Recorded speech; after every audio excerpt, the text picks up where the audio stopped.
ایک مرتبہ کا ذکر ہے، ایک ویران راستے پر ایک اونٹ کھڑا تھا اور اس کی رسی بھی کھلی ہوئی تھی۔ اسی راستے سے ایک چوہے کا گزر ہوا۔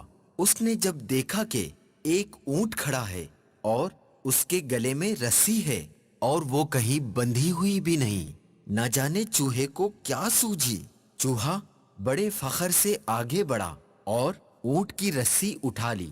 اب منظر کچھ ایسا تھا کہ چوہا رسی اپنے منہ میں تھامے آگے آگے اور اونٹ چوہے کے پیچھے پیچھے۔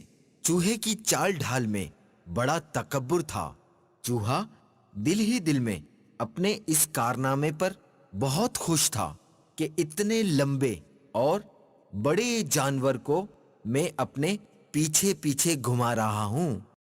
ہاں ہاں ہاں ہاں، دیکھا، اتنے لمبے اور بڑے جانور کو میں اپنے پیچھے پیچھے گھما رہا ہوں۔ اونٹ سمجھ گیا، چھوٹے سے جانور، تو کس قدر خوش فہمی کا شکار ہے، بس تھوڑی دیر صبر تو کر۔ چوہا اور اونٹ ایک ندی کے کنارے پہنچ گئے۔ ندی دیکھ کر تو چوہا ڈر گیا، چلتے چلتے رک گیا۔ اونٹ رکا اور چوہے سے مخاطب ہوا، اے میرے رہبر، خیریت، آپ رک گئے؟ پیارے مدنی منو، پتا ہے پھر کیا ہوا؟ چوہا جو پہلے تو بہت تکبر و فخر سے چل رہا تھا، اب ندی کے بہتے پانی اور گہرائی کو دیکھ کر تو اس کی حالت ہی غیر ہو گئی۔ اونٹ نے ہنسی چھپاتے ہوئے کہا، ڈر کیوں گئے ہو؟ کیا بات ہے، آگے بڑھتے جاؤ، ہمت اور جرت سے کام لو۔ چوہے نے ڈر کے مارے ہلکی سی آواز نکالی اور بتایا کہ پانی بہت گہرا ہے، میں تو ڈوب جاؤں گا۔ اونٹ نے کہا، میں دیکھتا ہوں پانی کتنا گہرا ہے۔ پھر وہ ندی کے پانی کے اندر اتر گیا اور چوہے کو بتایا کہ پانی کوئی اتنا گہرا بھی نہیں، بس گھٹنوں گھٹنوں تک ہی تو ہے۔ آپ آئیں آگے تاکہ میں آپ کے پیچھے پیچھے ندی پار کر سکوں۔ یہ سنتے ہی چوہے کی تو گویا جان ہی نکل گئی ہو۔ بڑی عاجزی و انکساری کرتے ہوئے چوہے نے کہا، پانی تو آپ کے گھٹنوں تک ہے، میں تو ڈوب ہی جاؤں گا۔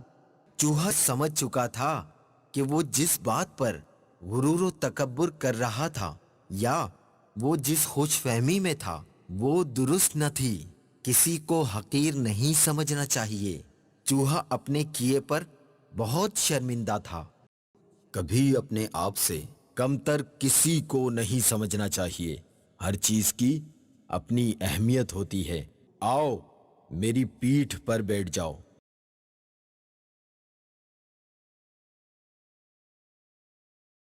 چوہے کی یہ حالت دیکھ کر اونٹ نے چوہے کو اپنی کوہان پر بٹھا لیا اور ندی پار کرا دی۔ پیارے مدنی منو، دیکھا، جو دوسروں کو حقیر سمجھتے ہیں انہیں شرمندگی کا سامنا کرنا پڑتا ہے۔ ہمیں چاہیے کہ ہم کسی کو حقیر نہ جانیں۔